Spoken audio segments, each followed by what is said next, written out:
right, time for Cat and Neville from Feast Magazine, all sponsored by Jimmy's on the Park, 706 Demond Avenue in Clayton, 725-8585. 725-8585, or the website is jimmyscafe.com. They're the perfect place for dinner before the Muni.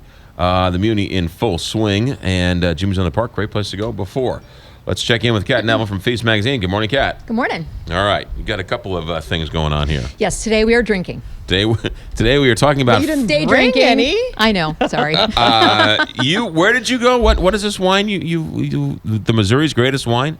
So last week, I was judging, one of the people judging the Missouri Wine Competition. It's an annual competition. Somebody's got to do it. It's tough. Well, it's actually not that easy. It is 270 wines. Okay. 33 different wineries entered the competition, and it's a very stringent and very specific process. Okay. It's all blind. All the wines that are entered are given just numbers like 33-1, 33-2. And so the folks there are two different panels of judges. You'll know the names of a couple folks that were there, like Andrei Ivanov, who's very well known for the work that he did previously at Elia and Olio, and he's now about to open up Reed's American Table in a couple of weeks. He was one of the folks, Glenn Bargett, over at Annie Gunn's. I mean, these people are sommeliers. Right. They're classically trained palates. Yes, Okay. exactly right. And so it was a 2-day process where we went through all 270 wines the first day, and then everything that received a gold was brought back the second day, and then we did, again, still blind, judged for best in class for varietals, and then also styles of wine, and then the Governor's Cup. And the winner of the Governor's Cup, which was the wine so all the winners in each one of those categories then were judged against each other. And the winner in the Governor's Cup was St. James Winery and their 2014 Vignole.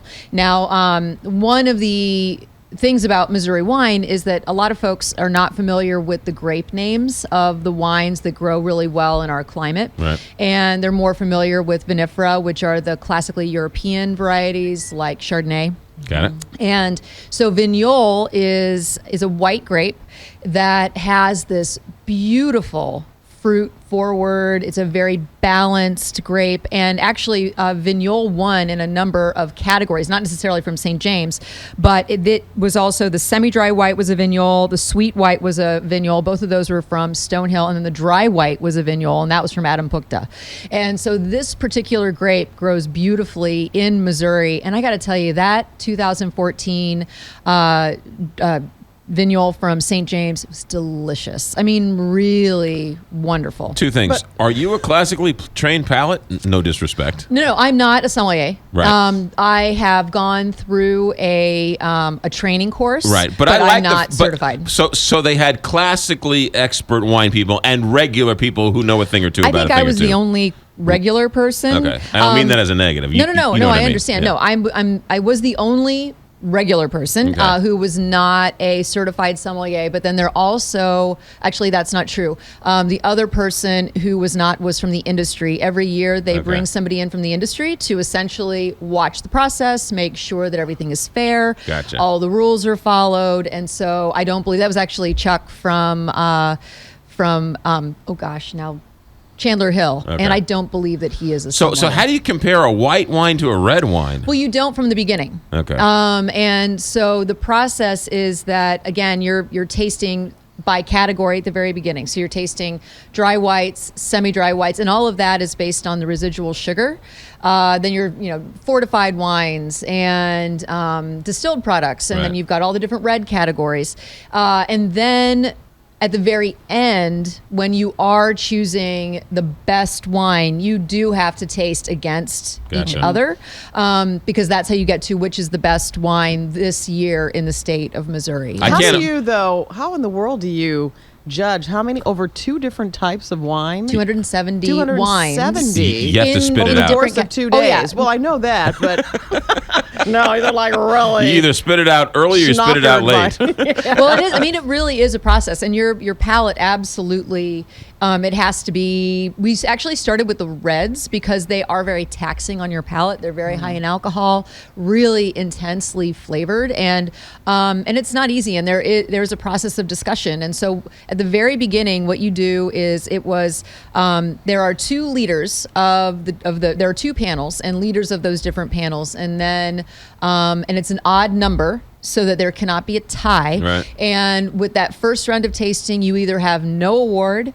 a bronze, a silver, or a gold. And there isn't a certain number of bronzes or silvers. You just determine how good you think the wine is and where it deserves to fall. And it's really interesting. I mean, there was a tremendous amount of consensus, and so it's a great process. And congratulations to St. James Winery, because that Vignole was delicious. All right, and you I should guess your seek it out. palate's really been, you don't want a box wine anymore, do you? Some box No wines box are wine. actually Yeah. there are some decent quality box wines out there, but St. yeah. James Winery, the Vignole 2014, the grand winner. Yes. All right. You have another place where you can go and get some booze. More drinking. Yes. Well,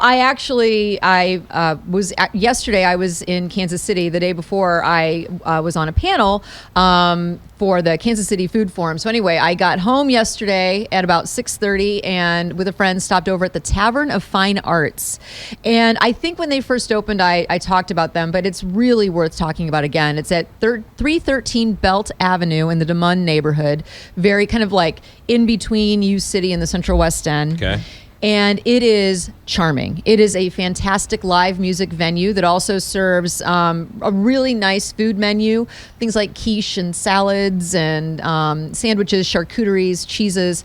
They have a great wine list, and then they have fantastic cocktails. And it's really the live music. It's for grown-ups. I mean, last night. Not headbangers It's or for adults. It's for grown people. Okay. people our age. Yes, and Speak for because yourself. very often they have, for example, like folks from the symphony will come in and play on their days off. Oh, Like wow. quartets. Yeah. Last night it was this kind of like group of three, this trio. One gentleman was on a cello. The other one just had a very simple kind of like bongo style drum, hand drum. And the other guy played, and who also sang, and he wrote his own music. He played guitar, and he also played the mandolin, and he also played the violin. And they did a lot of like modern folk music, but then also played really interesting interpretations of classical music. It was wonderful, and it's a great relaxed atmosphere. But their cocktails they do some really fun stuff. And one of the things I was especially interested in were their tea infused cocktails. So, for example, there's the Mansfield Park where gin is infused with Earl Grey tea, and they serve that with Pimm's No. 1 house-made tonic, and then pomegranate syrup, and then they have another one called the Henry's Garden, and that is orange pico, which is standard black tea, infused gin with Saint Germain, creme de violette, and then both jasmine and rose waters, and really lovely stuff. They also Sounds have, great. Also, things like Manhattans and gin and tonics and kind of the old classics. Kind of old but schoolish. also perfect after a long ride from Kansas City. yeah, exactly. Yeah. Tavern Fine Arts, 313 Belt. Yes, In the DeMun neighborhood. exactly right. All right. And then St. James Winery, the Vignole, the 2014, is the winner. All right. Yes. Quickly, FeastCom, magazine, Yes. TV, newspapers, websites. What do we got? So we are putting to bed our annual Feast 50 issue. So look for that coming up in the next couple of weeks. And I do want you to kind of save the dates beginning on the 21st of August and running through that next weekend. We have a series of events. I can't tell you what or where because it is all tied into the winners of the Feast 50, but we're going to be doing everything from Aha. coffee tastings to donuts. And so we're doing a series of events where you can get up close and personal with the winners even we're going to be doing this wonderful sit down dinner with the winner of the restaurant of the year and kind of pulling in winery of the year and cheesemaker of the year. And so we're going to be doing a lot of fun stuff, but I can't tell you where because that would give it all away. So just save the date, August It's a 21st. August 21st is the beginning, and then also that Saturday and Sunday. Cat Neville Feast Magazine. Pick up your Feast Magazine. Newsstands everywhere. You can subscribe. Go to feastmagazine.com. Great TV show, by the way. Thank you very much. 846, Big 550, KTRS.